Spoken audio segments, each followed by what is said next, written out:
retoman las clases presenciales, todo parece indicar en 19 estados, y muchos nos preguntamos si estamos listos.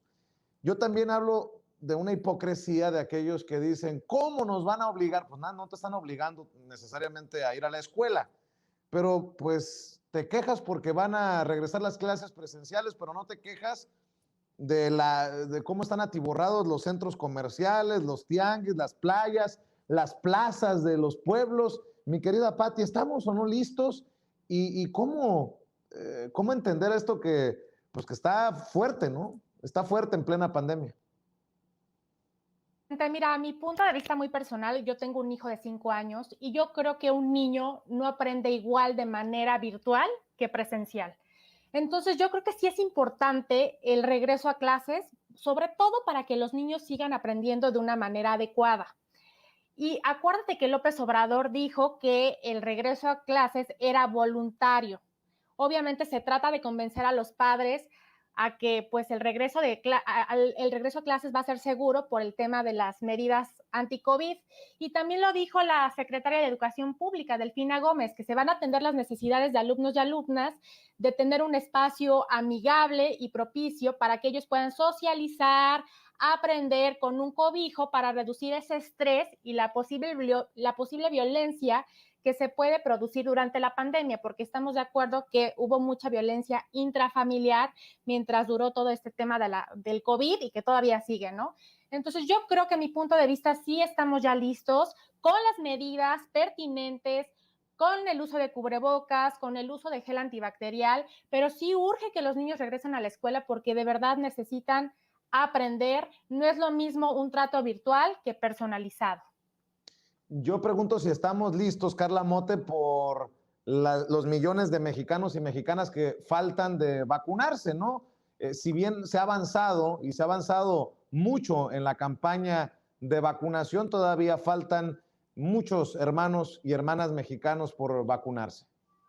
Pues es un tema que causa mucha polémica porque es un momento inédito. En todo el mundo ha habido intentos por regresar a las aulas, ha habido países en los que pues se regresa y luego se toma la decisión de volver a las clases online. Yo creo que es importante considerar que se necesita reactivar la economía y eso pensando, o sea, en que eso es para toda la población, ¿no?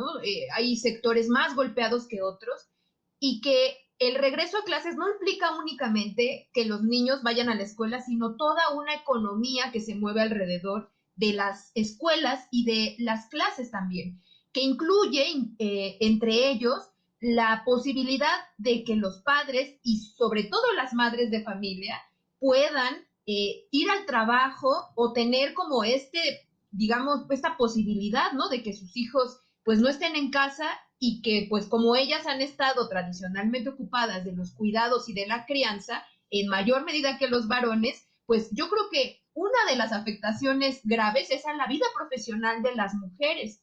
Son muchos elementos. Yo personalmente no podría dar una como opinión definitoria de si va a ser bueno o va a ser malo.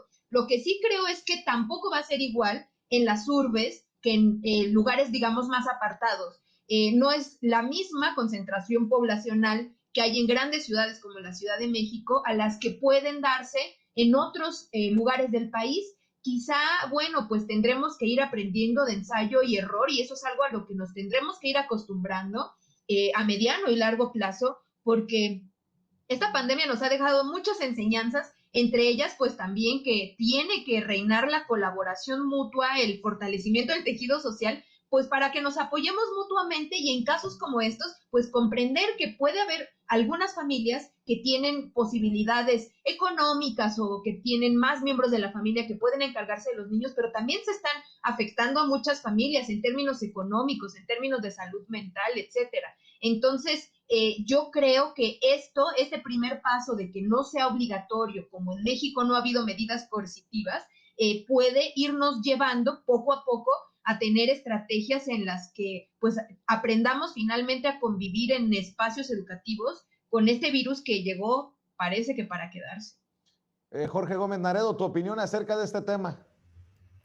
Pues mira, yo cuando escuché a Andrés Manuel tan seguro, tan convencido de decir que pues se necesita ya el regreso de los niños y de las niñas a clases, a mí me queda claro que hay un problema, o sea, un problema muy, muy hondo, porque al fin y al cabo los procesos educativos son un elemento para terminar con desigualdades, es decir, para que todos tengan acceso a la educación, para que todos tengan acceso a clases, la educación de cada vez de mejor calidad.